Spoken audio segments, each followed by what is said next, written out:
If you're not using town halls in your genealogical research, you are missing out on some excellent and hard-to-find information. In this episode of the Ancestral Findings podcast, I'll explain why you should use them and what you may find there.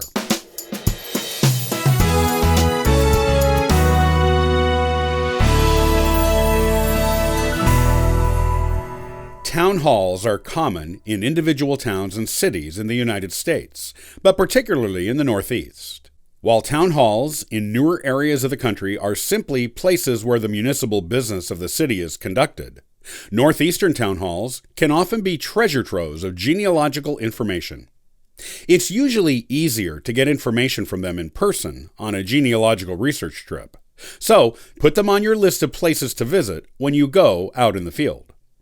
Here's how to use northeastern town halls to look for genealogical information, how to approach the staff there to do searches for you, and what types of information you may find there.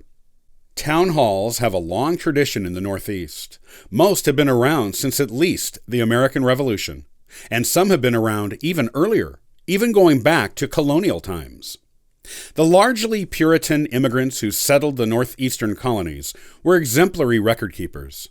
While other areas of the country, particularly the South, did not require vital records on citizens to be kept until the mid-1800s to early 1900s, the area that is now New England required it from the start.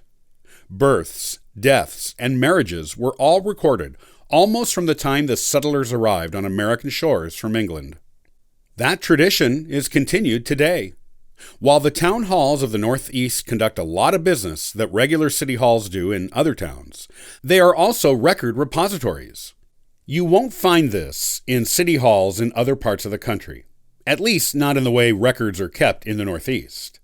Most northeastern town halls have handwritten record books going back to the founding of the town, and sometimes even earlier, when the town was part of another town. You can find ancient records here, whereas you would have to go to the state's Vital Records Office, the county courthouse, or the local history society to get this information in other places. From traveling extensively in the Northeast and making liberal use of their town halls, I know that most of them are very friendly and only too happy to help you look up the information you need on your ancestors. In some of the smaller towns, it may be the most excitement some employees get in their workday.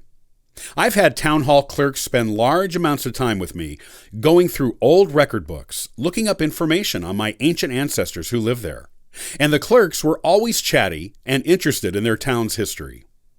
In larger towns, you may find a more municipal-like environment and need to wait in line to be served, or even put in a record search request that you come back later to pick up. It all depends on how big the town hall is and how busy it is. Even the bigger town halls will still have ancient records, and usually records going up into the early to mid-20th century as well. You can find first-hand information on births, marriages, and deaths of your ancestors in these town halls, in their record books.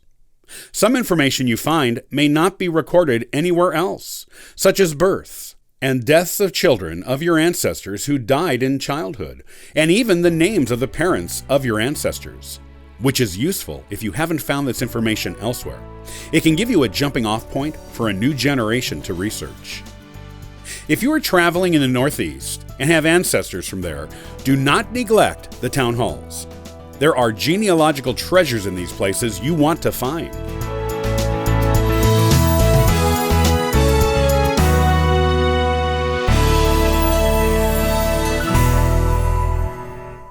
Did your ancestor keep a diary?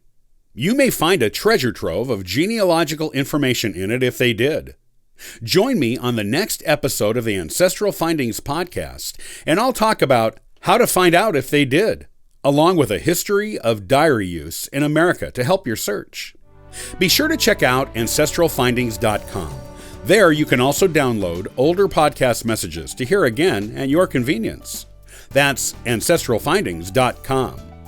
See you next time here on the Ancestral Findings podcast.